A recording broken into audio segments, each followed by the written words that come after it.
नमस्कार देवी और सज्जनों, आप सभी को हमारे चैनल पे तहे दिल से स्वागत है।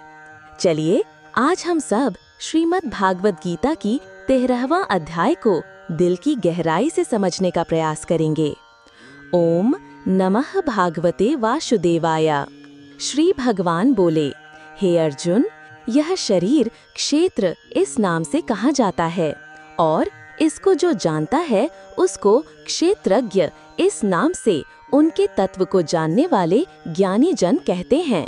हे अर्जुन, तू सब क्षेत्रों में क्षेत्रज्ञ अर्थात जीवात्मा भी मुझे ही जान, और क्षेत्र क्षेत्रज्ञ का अर्थात विकार सहित प्रकृति का और पुरुष का जो तत्व से जानना है वह ज्ञान है, ऐसा मेरा मत है। यह क्षेत्र जो और जैसा है तथा जिन विकारों वाला है और जिस कारण से जो हुआ है, तथा क्षेत्रज्ञ भी जो और जिस प्रभाव वाला है, वह सब संक्षेप में मुझसे सुन। यह क्षेत्र और क्षेत्रज्ञ का तत्व ऋषियों द्वारा बहुत प्रकार से कहा गया है और विविध वेद मंत्रों द्वारा भी विभाग पूर्वक कहा गया है, तथा भली भांति निश्चय किए हुए युक्ति युक्त ब्रह्म सूत्र के पदों द्वारा भी कहा गया है। 5 महाभूत, अहंकार, बुद्धि और मूल प्रकृति भी, तथा 10 इंद्रियां, 1 मन और 5 इंद्रियों के विषय अर्थात शब्द, स्पर्श, रूप, रस और गंध, तथा इच्छा, द्वेष, सुख, दुख, स्थूल देह का पिंड, चेतना और धृति, इस प्रकार विकारों के सहित यह क्षेत्र संक्षेप में कहा गया है।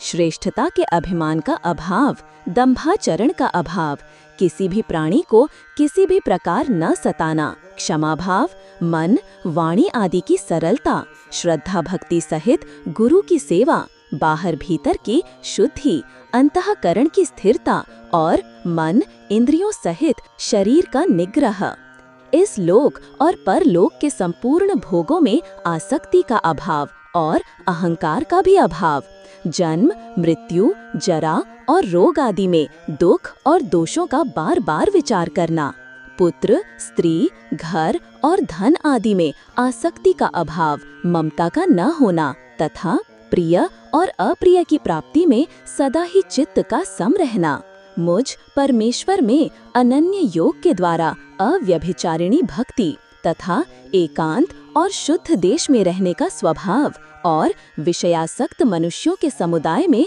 प्रेम का न होना, अध्यात्म ज्ञान में नित्य स्थिति और तत्व ज्ञान के अर्थ रूप परमात्मा को ही देखना, यह सब ज्ञान है, और जो इसके विपरीत है वह अज्ञान है, ऐसा कहाँ है? जो जानने योग्य है तथा जिसको जानकर मनुष्य परम आनंद को प्राप्त होता है, उसको भली भांति कहूँगा। वह अनादि वाला परम ब्रह्म न सत ही कहा जाता है न असत ही। वह सब ओर हाथ पैर वाला, सब ओर नेत्र, सिर और मुख वाला तथा सब ओर कान वाला है, क्योंकि वह संसार में सबको व्याप्त करके स्थित है। वह संपूर्ण इंद्रियों के विषयों को जानने वाला है, परंतु वास्तव में सब इंद्रियों से रहित है, तथा आसक्ति रहित होने पर भी सबका धारण पोषण करने वाला और निर्गुण होने पर भी गुणों को भोगने वाला है। वह चराचर सब भूतों के बाहर भीतर परिपूर्ण है और चर अचर रूप भी वही है, और वह सूक्ष्म होने से अविज्ञेय है तथा अति समीप में और दूर में भी स्थित वही है। वह परमात्मा विभाग रहित एक रूप से आकाश के सदृश परिपूर्ण होने पर भी चराचर संपूर्ण भूतों में विभक्त सा स्थित प्रतीत होता है, तथा वह जानने योग्य परमात्मा विष्णु रूप से भूतों को धारण पोषण करने वाला और रुद्र रूप से संहार करने वाला तथा ब्रह्मा रूप से सबको उत्पन्न करने वाला है। वह परब्रह्म ज्योतियों का भी ज्योति एवं माया से अत्यंत परे कहा जाता है। वह परमात्मा बोध स्वरूप, जानने के योग एवं तत्व ज्ञान से प्राप्त करने योग्य है और सबके हृदय में विशेष रूप से स्थित है। इस प्रकार क्षेत्र तथा ज्ञान और जानने योग्य परमात्मा का स्वरूप संक्षेप से कहा गया। मेरा भक्त इसको तत्व से जानकर मेरे स्वरूप को प्राप्त होता है। प्रकृति और पुरुष इन दोनों को ही तू अनादि जान और राग द्वेषादि विकारों को तथा त्रिगुणात्मक संपूर्ण पदार्थों को भी प्रकृति से ही उत्पन्न जान। कार्य और करण को उत्पन्न करने में हेतु प्रकृति कही जाती है और जीवात्मा सुख दुखों के भोक्तापन में अर्थात भोगने में हेतु कहा जाता है। प्रकृति में स्थित ही पुरुष प्रकृति से उत्पन्न त्रिगुणात्मक पदार्थों को भोगता है और इन गुणों का सड़ग ही इस जीवात्मा के अच्छी बुरी योनियों में जन्म लेने का कारण है। इस देह में स्थित यह आत्मा वास्तव में परमात्मा ही है। वही साक्षी होने से उपद्रष्टा और यथार्थ सम्मति देने वाला होने से अनुमंता, सबका धारण पोषण करने वाला होने से भर्ता, जीव रूप से भोक्ता, ब्रह्मा आदि का भी स्वामी होने से महेश्वर और शुद्ध सच्चिदानंद धन होने से परमात्मा ऐसा कहा गया है। इस प्रकार पुरुषों को और गुणों के सहित प्रकृति को जो मनुष्य तत्व से जानता है वह सब प्रकार से कर्तव्य कर्म करता हुआ भी फिर नहीं जन्मता। उस परमात्मा को तो कितने ही मनुष्य तो शुद्ध हुई सूक्ष्म बुद्धि से ध्यान के द्वारा हृदय में देखते हैं, अन्य कितने ही ज्ञान योग के द्वारा और दूसरे कितने ही कर्म योग के द्वारा देखते हैं अर्थात प्राप्त करते हैं।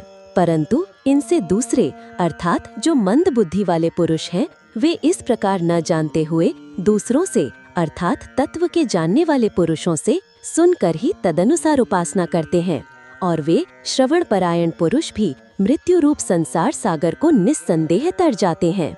हे अर्जुन, यावन मात्र जितने भी स्थावर जंगम प्राणी उत्पन्न होते हैं उन सब को तू क्षेत्र और क्षेत्रज्ञ के संयोग से ही उत्पन्न जान।